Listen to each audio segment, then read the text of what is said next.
Աստված հավատարիմ է, Դեյվիդ Վիլկերսոն, օր հունիսի 30, աղոթք դժվարին ժամանակներում։ Այսպիսի վտանգավոր ժամանակներում, որոնցում մենք ապրում ենք, արդյոք եկեղեցին անզոր է որևէ բան անել։ Արդյոք մենք պետք է նստենք և սպասենք Քրիստոսի վերադարձին,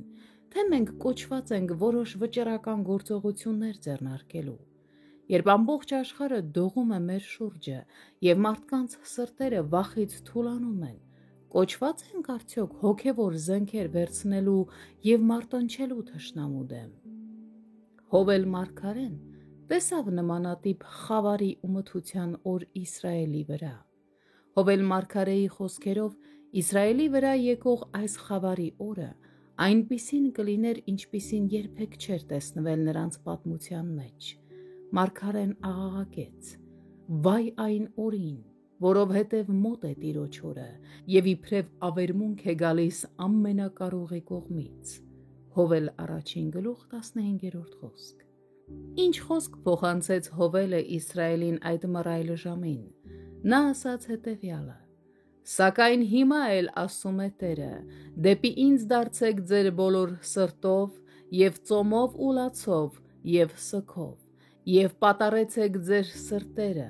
այլ ոչ թե ձեր հանդերձները, և ետ դարձեք դեպի ձեր Տեր Աստվածը, ըստ որում ողորմած և գթած է, երկայնամիտ և բազմողորմ և զղջացող չարիքի համար»։ Երկրորդ գլուխ 12-13 խոսքեր։ Երբ Իսրայելի վրա խավար իջավ, Աստված խոսեց իր ժողովրդի հետ. «Նույնիսկ հիմա իմ վրեժխնդրության ժամին, երբ դուք ինձ հանել եք ձեր հասարակությունից, և աշխարհը ծաղրում է իմ նախազգուշացումները, և վախն ու խավարը ծածկում են երկիրը, ես կոչ եմ անում ձեզ վերադառնալ ինձ մոտ։ Ես դանդաղ եմ բարկության մեջ և որոշ ժամանակներով զսպում եմ իմ դատաստանները, ինչպես արեցի Հովսեի հետ։ Իմ ժողովուրդը կարող է աղոթել և ողորմություն խնդրել ինձանից, բայց եթե դուք ասեք, որ ողորմություն չկա, ապա աշխարհը չի ապաշխարի»։ Տեսնո՞ւմ եք Աստծո մեզ ուղղված ուղերձը սրանում։ Որպես նրա ժողովուրդ, մենք կարող ենք աղոթքով խնդրել և նա կլսի մեզ։ Մենք կարող ենք մոտենալ նրան խնդրանքներով և վստահ լինել հավատքով, որ նա կպատասխանի իր սրբերի անկեղծ,